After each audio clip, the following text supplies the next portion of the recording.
রাত ঠিক ৩টে বাজলো, হঠাৎ দেখলেন আপনার ঘুমটা সম্পূর্ণভাবে ভেঙে গেল। শরীর নাড়তে পারছেন না, ফিল করছেন যে ঘরের কোণে কেউ দাঁড়িয়ে আছে। দেখতে কিন্তু তাদের ঠিক মানুষের মতো নয়, চোখ দুটো তাদের জ্বলছে ঠিক আগুনের মতো। হিন্দু শাস্ত্র, সনাতন শাস্ত্র এটাকে ব্যাখ্যা করছে যে এরা হলেন যমদূত। ঠিকই শুনছেন, এরা হলেন যমদূত। আপনার মৃত্যুর ঠিক আগে শরীরের ভিতরে হয় এমন এক ভয়ঙ্কর পরিবর্তন যেটা কোনো মানুষ সহ্য করতে পারে না। আজ এই ভিডিওর মাধ্যমে আমি আপনাদেরকে জানাবো যে মৃত্যু কেমন অনুভব হয়, আত্মা কিভাবে শরীর ছেড়ে বেরিয়ে যায়, কেন মৃত্যুর সময় মানুষ চিৎকার করে ওঠে। নমস্কার দর্শক বন্ধু, আমি আবার আপনাদের কাছে এসেছি আমার সাইকোলজিক্যাল অ্যান্ড স্পিরিচুয়াল কন্টেন্ট নিয়ে যে চ্যানেল, সেই চ্যানেল হলো আলোর দিশারি। আর এই আলোর দিশারি চ্যানেল মানে অজানাকে জানা। যারা বুদ্ধিমান মানুষ, যারা শিক্ষিত মানুষ, যারা অজানাকে জানতে চান, অজানাকে বুঝতে চান, তারা অবশ্যই এখনই এই চ্যানেলটিকে সাবস্ক্রাইব করে রাখবেন। কারণ এ সফরে আমি তো আপনাদের সঙ্গে আছি, আপনাদেরকেও তো আমার সঙ্গে থাকতে হবে। তো দেরি না করে এখনই সাবস্ক্রিপশন করে রাখুন, পাশে থাকা বেল আইকনটা প্রেস করে রাখুন। আর আমি আপনাদেরকে আজকের জানাবো সেই সুন্দর একটা আলোচনা, যে আলোচনাটা আপনারা শোনার জন্য অধীর আগ্রহে বসে আসেন। দর্শক বন্ধু, আমাদের প্রতিটা মানব শরীরে রয়েছে দুটো জিনিস, একটা হলো আত্মা আর একটি হলো আমাদের শরীর। তো সেই শরীর থেকে আত্মাকে যখন বের করে নেওয়া হয়, তার যে যন্ত্রণা, সেই যন্ত্রণার বিভিন্ন শাস্ত্রে, বিভিন্ন পুরাণে বিভিন্ন রকমভাবে ব্যাখ্যা করা হয়েছে। আমি আপনাদের সামনে আলোচনা করব নির্দিষ্ট একটা পুরাণ, যে পুরাণটার সম্পর্কে আপনারা অলরেডি ওয়াকিবহাল, গরুড় পুরাণ। সেই গরুড় পুরাণে লেখা রয়েছে মৃত্যুর সময় আত্মা কিন্তু আমাদের দেহ থেকে সহজে বের হয় না। সেখানে যমদূতরা এক অদৃশ্য ফাঁস দিয়ে রাখে আত্মাকে শরীর থেকে টেনে হিজড়ে বার করার জন্য। ঠিক সেই পিরিয়ডে মানুষ অনুভব করে, মানুষ বুঝতে পারে, মানুষের যন্ত্রণা সেই জায়গাতে আসে, ফিল হয় তাদের মধ্যে।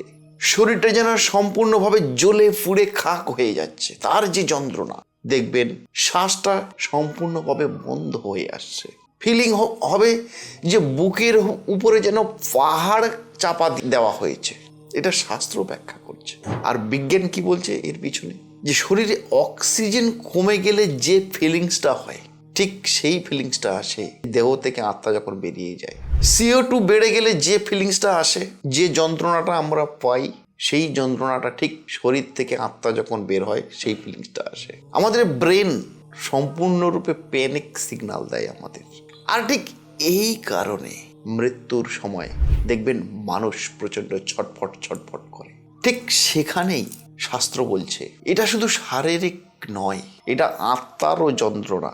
মানে শরীরটাকে ছেড়ে দিতে পারলে আত্মা বাঁচে। ঠিক এইরকম একটা পিরিয়ড কিন্তু মৃত্যুর সময় চলে আসে। অনেক মানুষ দেখবেন মৃত্যুর আগে কিছু কিছু ইন্ডিকেশন দিয়ে যায়। যেমন দেখবেন অনেক মানুষ মৃত্যুর আগে স্মরণ করে যে ওরা এসেছে আমাকে নিতে। কেউ দেখে মৃত আত্মীয়ের প্রতিচ্ছবি, আবার কেউ দেখে অন্ধকার ছায়া, আবার কেউ দেখে ভয়ঙ্কর অগ্নি বা ভয়ঙ্কর আগুন। সায়েন্স আমাদেরকে ব্যাখ্যা করছে বা বলছে যে এটাকেই বলা হয় হ্যালোসিনেশন। কিন্তু প্রশ্ন হলো, কেন প্রতিটা মানুষ ঠিক মৃত্যুর সময় সবাই একই জিনিস লক্ষ্য করে বা একই জিনিস দেখে? মৃত্যুর ঠিক সময় দেখবেন রক্ত সরে যাচ্ছে শরীর থেকে, ব্রেন শাটডাউন হয়ে যাচ্ছে, হার্টবিট সম্পূর্ণভাবে থেমে যাচ্ছে। কিন্তু এরপর দেখবেন শরীর প্রচণ্ডভাবে ভারাক্রান্ত হয়ে যাচ্ছে, চোখ স্থির হয়ে যায়। শাস্ত্রে বলা হয় আত্মা বের হয়ে যাবার পরে আমাদের শরীরটা শুধুমাত্র খালি খোলসের মতোই থাকে। যমলোকের ভয়ঙ্কর কয়েকটা পথ রয়েছে, ভয়ঙ্কর পথ, যেটা আমরা জীবদ্দশায় কেউ ফিল করি না, অনুভব করি না। কিন্তু ঠিক দর্শক বন্ধু, মৃত্যুর সেই প্রাক মুহূর্তে প্রতিটা মানবকে, প্রতিটা জীবকে সেই অনুভব কিন্তু তাদের করতেই হবে। গরুড় পুরাণে ব্যাখ্যা করা হয়েছে মৃত্যুর পর আত্মাকে যেতে হয় এক ভয়ঙ্কর পথ দিয়ে, ভয়ঙ্কর পথ দিয়ে। সেই পথে দেখবেন শুধুই অন্ধকার, কোনো আলোর কোনো কিনারা দেখতে পাবেন না, শুধুই আগুন আর আগুন। যে পথ দিয়ে আপনি যাবেন সেই পথে দেখবেন শুধু আগুন আর আগুন। ভয়ঙ্কর ভয়ঙ্কর প্রাণী, যে প্রাণীগুলো আপনি জীবদ্দশায় কোনোদিন দেখেননি, জীবদ্দশায় কোনোদিন ভাবেননি যে এরকম প্রাণী আবার হতে পারে, কিন্তু যমলোকের পথে যখন আপনি বিচরণ করবেন ঠিক সেই ধরনের ভয়ঙ্কর ভয়ঙ্কর প্রাণী আপনাদের চোখের সামনে চলে আসবে।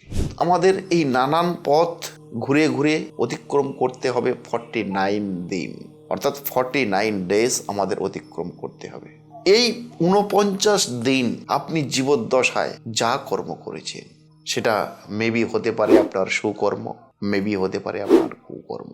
সুকর্ম করেন আর কুকর্ম করেন দর্শক বন্ধু, আমরা এই জীবনে যেভাবেই যা কর্ম করছি না কেন তার 50% ভোগ করতে হবে আমাদের এই জীবদ্দশায়, আর বাকি 50% বিচার কিন্তু হবে চিত্রগুপ্তের সেই খাতায়।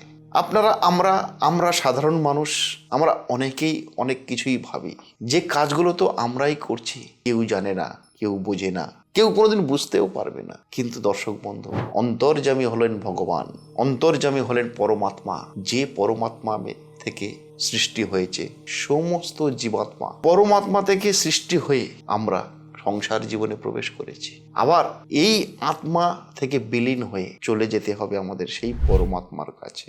এই মাঝখানের এই যে বিচরণ, এই বিচরণের টাইম অফ পিরিয়ডে সুকর্ম আর কুকর্ম এই দুটোরই বিচার কিন্তু অন্তর্যামী পরমাত্মা তিনি কিন্তু করেই রেখেছেন। তাই সবার চোখ যদি আপনি এড়িয়েও যান, চিত্রগুপ্তের খাতা আপনি এড়াতে পারবেন না, সেখানে সম্পূর্ণরূপে সবকিছুই লিপিবদ্ধ রয়েছে। সুতরাং যেটা করবেন খুব ভাবনা চিন্তা করে দর্শক বন্ধু পা ফেলতে হবে। আপনি হয়তো ভাবছেন যে আমি তো জীবনে কোনো কুকর্ম করি নাই, আমি তো সারা জীবন শুধু সুকর্ম করেছি, কিন্তু তার সাথে প্রশ্ন একটা তো রাখতেই হবে দর্শক বন্ধু, কোনটাকে সুকর্ম বলে আর কোনটাকে কুকর্ম বলে, তার ডেফিনেশন, তার ব্যাখ্যা সেটাও কিন্তু আপনাদের জানতে হবে। যেভাবেই আমরা আচরণ করি, যেভাবেই আমরা চলি না কেন, ভয়ঙ্কর একটা সত্যের সম্মুখীন আমাদের সকলকেই হতে হবে, আর সেটা হলো মৃত্যু। সেই মৃত্যুর সম্মুখীন সবাইকে আমাদের হতে হবে।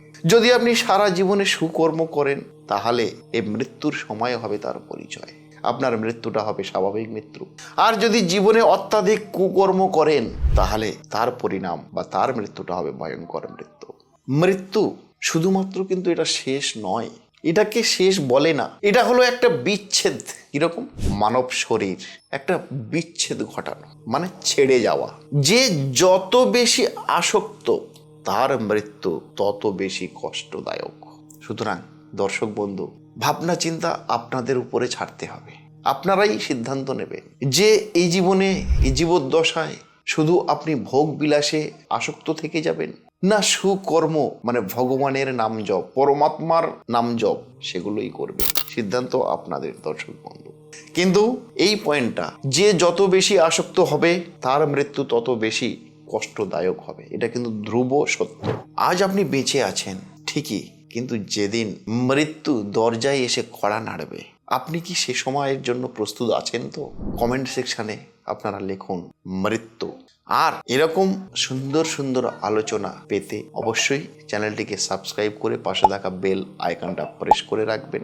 আরও ডিপলি আলোচনা, আরও বিস্তারিত আলোচনা, আরও সুন্দর সুন্দর টপিকের উপরে আলোচনা আমি নিয়ে আসি আপনাদেরই জন্যে, আপনাদেরই চ্যানেল। অজানা জানতে যারা কৌতূহলী তারা অবশ্যই এখনই সাবস্ক্রাইব করে রাখুন। নমস্কার দর্শক বন্ধু, আবার দেখা হবে আগামী কোনো এক সুন্দর আলোচনাতে। ভালো থাকুন, সুস্থ থাকুন, অন্যকে ভালো রাখুন।